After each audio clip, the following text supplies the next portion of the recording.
যাবে না। নেতৃত্ব বিকাশ যে 2025 এবং 26 সালের রিপোর্ট থেকে নারী পক্ষ জনজীবনে নারীর নেতৃত্ব বিকাশ প্রকল্প থেকে সাস্টেইনেবল ডেভেলপমেন্ট গোল বা এসডিজি স্থানীয়করণ বিষয়ক বিভাগীয় কর্মশালা অনুষ্ঠিত হয়েছে।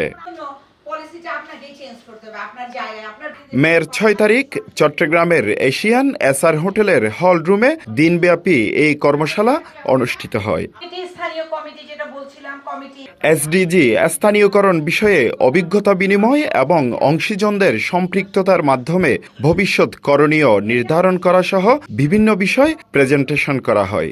তারপরে আমাদের দেশে জুলাই এ সময় তরুণ নারীদের নেতৃত্বের যাত্রা, সমাজে প্রতিষ্ঠিত হওয়া, সাফল্য ও চ্যালেঞ্জ সহ বিভিন্ন দিক নির্দেশনামূলক বক্তব্য তুলে ধরেন নারী পক্ষ সদস্য সামিয়া আফরিন। যেহেতু নারী পক্ষ একটা আন্দোলনমুখী সংগঠন, আমরা চাই এই অঞ্চলে তরুণ নারী নেতৃত্ব তৈরি হবে এবং তারা নারী সম্মান মর্যাদা রক্ষা করার জন্য কাজ করবে এবং এই তরুণদের রাজনৈতিক যে নেতৃবৃন্দ আছে স্থানীয় পর্যায়ে তাদের সাথে সম্পৃক্তকরণ এবং আমরা চাই এখানে যারা বিভিন্ন অংশীজন আছে, বিভিন্ন সংগঠন আছে এবং তাদের মাধ্যমে একটা যোগসূত্র তৈরি হবে তরুণদের সাথে, যারা প্রাপ্তবয়স্ক অভিজ্ঞ নারী নেত্রী আছে এবং যারা রাজনৈতিক নেত্রী আছে, তিনটা পক্ষের একটা সংমিশ্রণ হবে।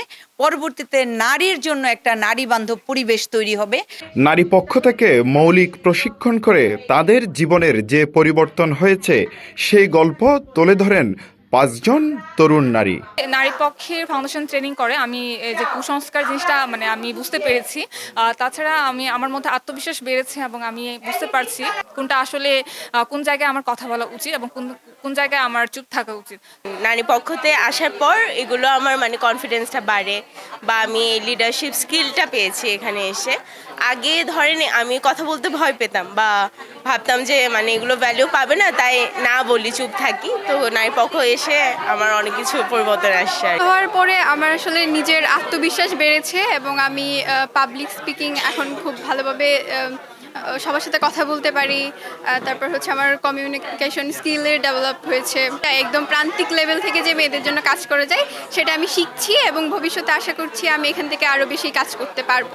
নারীদের নিয়ে এমন কর্মশালার আয়োজন খুবই গুরুত্বপূর্ণ এবং এমন আয়োজন নারীদের এগিয়ে যেতে গুরুত্বপূর্ণ ভূমিকা রাখবে বলে জানান কর্মশালায় অংশগ্রহণকারী বিভিন্ন অংশীজনরা।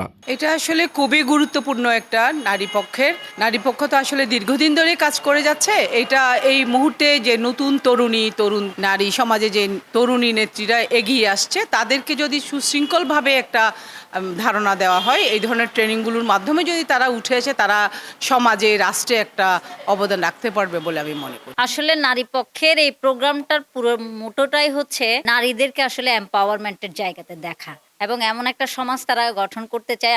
আমরাও নারী পক্ষের সাথে একমত যে সকল নারীর মর্যাদা হবে সমান, সব নারীরাই আসলে মূল স্রোতে থাকবে। আজকে তো নারী নেতৃত্ব বিকাশের আলাপটা হয়েছে, তো যারা কথা বলেছে তাদের এই জায়গাটা বেশ ভালো লেগেছে আমার, এবং তারা নিজেদের অভিজ্ঞতাগুলো বলেছে যে তাদের কোন জায়গা থেকে উঠে এসেছে এবং আজকে খুব সুন্দর করে তারা কিন্তু অনেকগুলো প্রতিকূলতা পার হয়ে কিন্তু আজকে দাঁড়িয়েছে।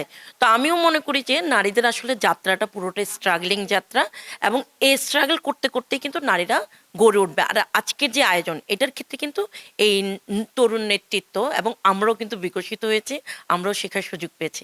অনুষ্ঠানে বিভিন্ন অংশীজনরা তরুণ নারীদেরকে তাদের সাথে সম্পৃক্ততা করে কাজ করার কথা তুলে ধরেন।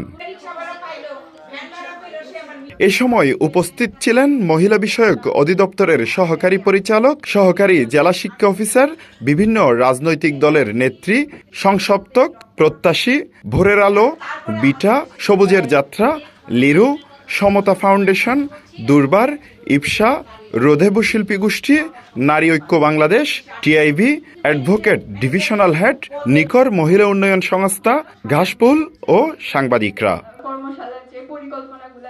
Hossain Abbas, CTG post, Chittagong.